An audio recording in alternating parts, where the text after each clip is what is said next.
O vereador Francisco Carlos de Góes, o Carlão do Gás, do MDB, é o nosso convidado hoje aqui no programa Fala Câmara Entrevista, nosso espaço na TV Câmara para prestação de contas do parlamentar bauruense. Vereador, obrigada mais uma vez, seja bem-vindo aqui ao nosso espaço. Agradeço mais uma vez essa oportunidade de estar interagindo com os nossos telespectadores. Eu gostaria de aproveitar o momento para falar sobre o Carnaval. Mais de 30 mil pessoas passaram pelo Sambódromo de Bauru nos 2 dias de desfile. Existem aqueles que aprovam e os que desaprovam a forma como o Carnaval é organizado em Bauru, especialmente no que se refere à distribuição e repasse de recursos públicos municipais para escolas e blocos. Eu queria saber se o estímulo a uma festa popular pelo poder público, qual é a opinião do senhor com relação a isso e como é que o Carnaval poderia ser melhor explorado economicamente aqui na cidade? Olha, eu estive no Sambódromo, infelizmente eu não pude ir no primeiro dia do desfile, mas eu fui na segunda-feira e fiquei maravilhado com a participação da população bauruense. É uma festa que faz parte da cultura do país, né? Todas as cidades a gente sabe que o poder público investe no Carnaval e Bauru não é diferente. Nós temos em Bauru o segundo sambódromo construído no país. Nós tínhamos só Marquês de Sapucaí, depois o Iso Filho, o nosso ex-prefeito Iso Filho, lá nos anos, acho que 80, se eu não me engano, ele construiu o sambódromo, era considerado o segundo sambódromo do Brasil. Depois veio o sambódromo de São Paulo, enfim, e poucas cidades têm esse privilégio de um espaço específico para a festa popular, né? Então, eu digo o seguinte, eu acho que vale a pena, é um espetáculo bonito, desde que seja bem organizado, como foi feito pela Secretaria de Cultura e as demais secretarias que se envolveram para estruturar e organizar este Carnaval de Bauru este ano. O espetáculo maravilhoso, as escolas desceram a avenida de forma ordenada, o espetáculo muito bonito, a população se divertiu, né? Se percebe que muitas famílias comparecem ao Sambódromo, a arquibancada nos 2 dias, aproximadamente 30 mil pessoas estiveram no Sambódromo nesses 2 dias. Então a gente percebe aquela alegria da população extravasando ali nesses dias de Carnaval. Eu sou a favor ao Carnaval, eu acho que cada coisa é uma coisa, a gente não pode misturar. Agora, eu sei que a Bauru está passando por uma crise orçamentária, isso não foge o Estado, não foge a Federação. Então, às vezes, a população, quem não gosta, principalmente, faz a crítica, dizendo que, em vez do prefeito estar gastando com o Carnaval, poderia estar limpando o terreno, ou fazendo recap, tapa-buraco, enfim. Que não deixa de ter razão, mas a gente tem que ter o bom senso. Eu acredito que tem meios da gente fazer o desfile para contentar todas as partes. Eu acho que o investimento no Carnaval, para a alegria popular dessas pessoas que estiveram lá, eu acho que é um investimento que realmente vale a pena. E a gente não pode esquecer também que por trás do Carnaval existe uma movimentação econômica muito grande, né? Você percebe que a praça de alimentação que fica naquela rua paralela ali ao Sambódromo, centenas de ambulantes que vão lá vender o seu cachorro-quente, que vão vender o pastel, que vão vender o refrigerante. Enfim, existe uma movimentação econômica muito grande que dá esse retorno financeiro para várias famílias que precisam, né, de um número grande de pessoas para poder vender seus produtos. Vereador Carlão do Gás, o desabamento de um muro de um antigo cinema aqui na região central da cidade nessa semana, que acabou atingindo uma idosa, levando essa idosa à morte, retoma a discussão, né, a importância da discussão com relação à situação, o estado em que vários imóveis estão em situação de abandono aqui na cidade de Bauru. O senhor aproveitou e trouxe também a situação em que se encontra a estação ferroviária, em especial a marquise do prédio, que apresenta rachaduras e risco de queda. E a cobrança foi em cima da necessidade de se realizar uma perícia nesse local. Seria alto o investimento para uma reforma desses locais?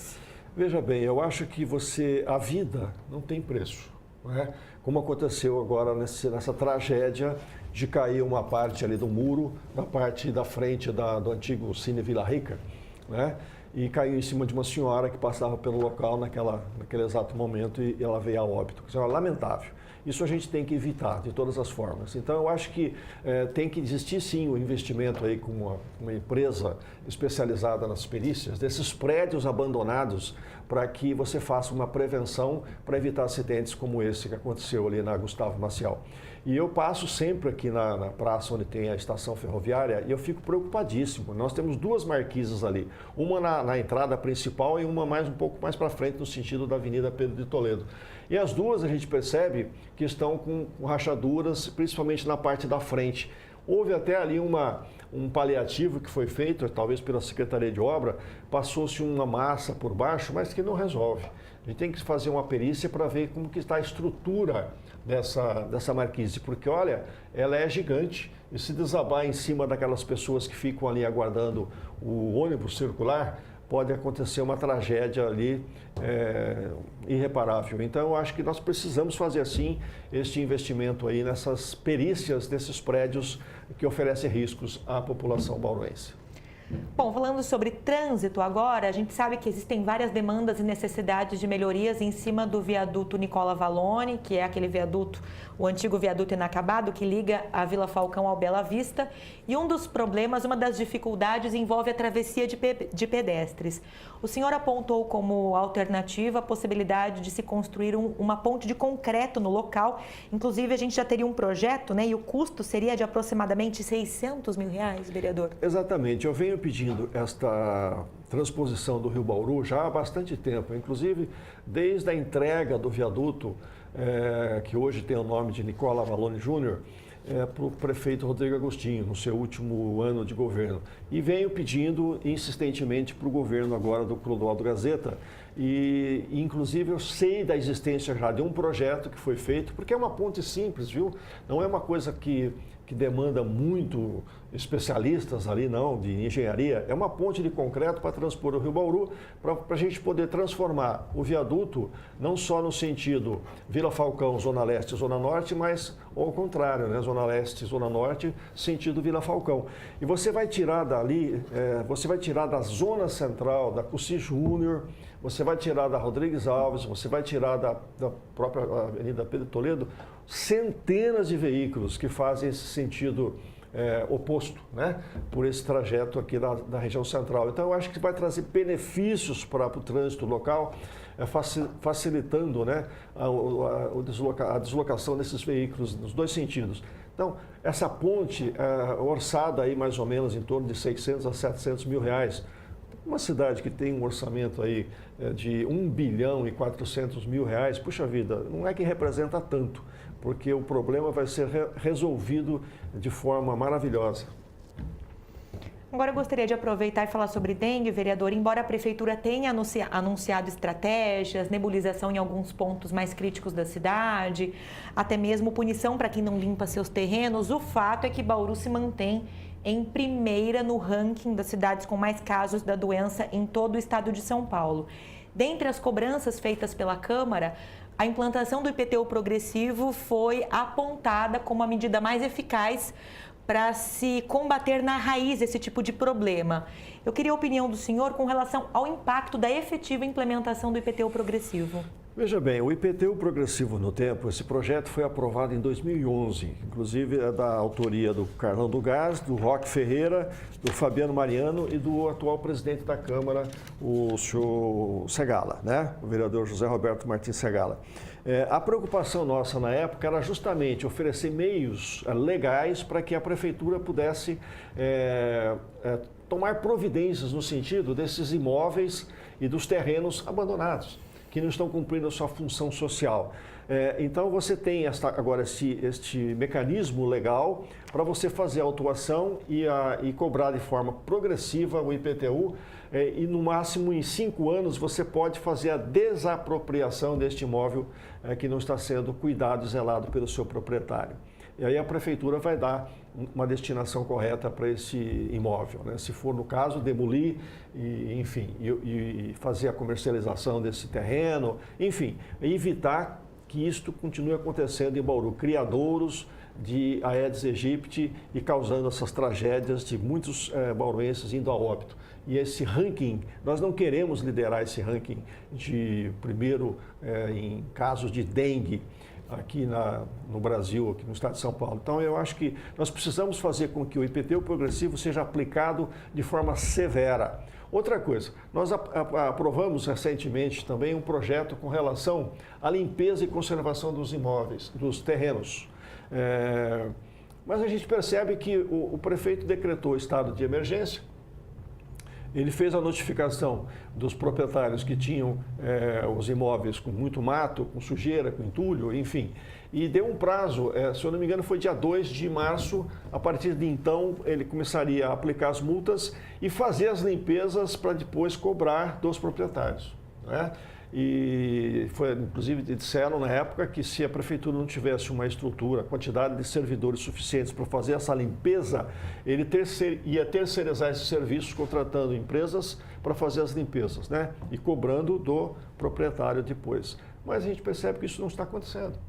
A gente percebe que não está acontecendo. Agora, eu pergunto, quantos imóveis, quantos terrenos já foram autuados? Quantos terrenos já foram, quantos terrenos nós já fizemos a limpeza para depois cobrar do proprietário? Nós precisamos desse esclarecimento, porque a partir do momento que você começa a multar, que você começa a fazer R$5 por metro quadrado da multa, no caso do terreno, depois se você faz a limpeza e cobra do proprietário, o vizinho, se tiver problema, ele vai correr para fazer a limpeza. Vai se espalhar a notícia de que a prefeitura está realmente agindo.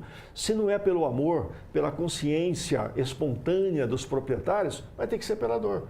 Infelizmente, nós vamos ter que passar a multar, fazer as limpezas e cobrar dos proprietários. É o único jeito. Agora, eu não posso deixar de falar. Você que está me ouvindo, que está me escutando, que está me assistindo, vamos fazer a nossa parte. Vamos cuidar do nosso terreno, vamos cuidar da nossa casa, do nosso jardim, né? Do nosso quintal, que a gente percebe. E pessoas, às vezes, de uma condição cultural até que razoável, ela não tem o cuidado, né, com o seu quintal e deixa material ali, garrafa PET, copo descartável, caído no chão, latinha de cerveja, enfim, material onde há o acúmulo de água parada e onde vira o criadouro do Aedes aegypti. Então nós precisamos fazer a nossa parte. Se todo mundo cuidar do seu espaço, nós não teríamos esse caso, essa epidemia que nós estamos tendo hoje, lamentavelmente, na nossa cidade. Então o poder público tem que fazer sim a sua parte e a população tem que contribuir. Vereador, só para a gente repercutir um projeto que esteve na sessão ordinária dessa semana, foi aprovado, o senhor é autor dele em parceria com o vereador Sandro Bussola, que amplia a permissão para que sacerdotes e líderes religiosos possam estar em quartos de pacientes internados também em UPAs. Existe uma lei que é de 2010, também de sua autoria, que permitia isso já em hospitais. A ideia é só fazer uma ampliação, então, do que já existe. Exatamente. Quando nós fizemos a proposta do projeto de lei em 2010, o projeto, inclusive, da minha autoria, né? Nós estávamos preocupados com essa assistência religiosa, essa assistência espiritual que muitos gostariam de ter e não estava tendo essa facilidade. Os pastores e os sacerdotes, eles tinham um pouco de dificuldade para adentrar aos hospitais. Então, a partir deste momento da aprovação do projeto, isso acabou sendo facilitado de uma certa forma. Então, hoje, todo o paciente que precisa de uma orientação espiritual, de um conforto espiritual, ele pode solicitar a presença do seu diretor espiritual, né? Independente da religião. E assim, isso vai acontecer. Mas a gente começou a perceber, o Sandro, inclusive, conversando comigo, nós notamos que nas UPAs isso continuava, quer dizer, essa dificuldade continuava acontecendo. Então, nós fizemos essa adequação, fazendo com que, não só nos hospitais, mas também nas UPAs e no pronto-socorro, os pacientes internados possam estar recebendo este conforto espiritual de seus líderes religiosos. Vereador, só para a gente encerrar, agora a conexão direta de Bauru com Brasília tem levado parlamentares bauruenses ao gabinete de alguns deputados federais, em especial Rodrigo Agostinho. E eu sei que o senhor esteve em Brasília recentemente, inclusive acompanhou a posse do nosso ex-prefeito agora como deputado federal, levando algumas demandas que envolvem principalmente a necessidade de recap de alguns bairros da região norte.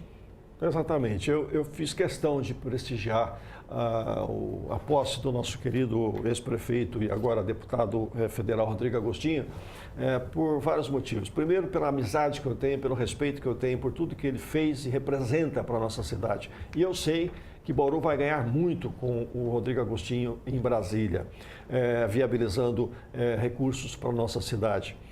E eu estive lá em Brasília e protocolei, junto ao deputado Rodrigo Agostinho, um pedido de emenda parlamentar para recap na região norte, e especificamente ali naquela região do Godói, São Geraldo, onde nós temos realmente muito problema ali com o asfalto que já está há muito tempo vencido e que não suporta mais o tapa-buraco. Ali virou uma coxa de retalho, uma coisa horrível. Então nós estamos pedindo 4,5 milhões de reais para que a gente possa fazer o recap em toda aquela área. Este valor dá para a gente fazer o recap de 165 quadras Godói São Geraldo. Praticamente a gente quase que zera todo o problema de asfalto e de recap naquela região.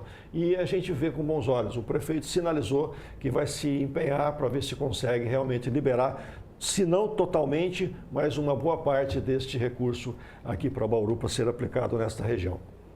Bom, nós agradecemos a presença mais uma vez do vereador Francisco Carlos de Góes, o Carlão do Gás, do MDB, aqui no nosso espaço Fala Câmara Entrevista na TV Câmara Bauru. Eu queria agradecê-lo pela presença, vereador. Eu sempre que agradeço, Lidiane, esse espaço da TV Câmara para que a gente possa estar prestando conta do nosso mandato com os nossos eleitores, os telespectadores, e estar fazendo interagindo com os nossos telespectadores. Isso é muito importante. Eu sou eternamente grato por ter esse espaço democrático aqui da TV Câmara. A gente aproveita então o espaço para convidar você que nos assiste pela TV Câmara também para acompanhar essa entrevista em boletins na programação da Rádio Câmara Bauru, pelos 93,9 FM, e ainda acessar pelo YouTube na íntegra disponível no canal TV Câmara Bauru. Até a próxima.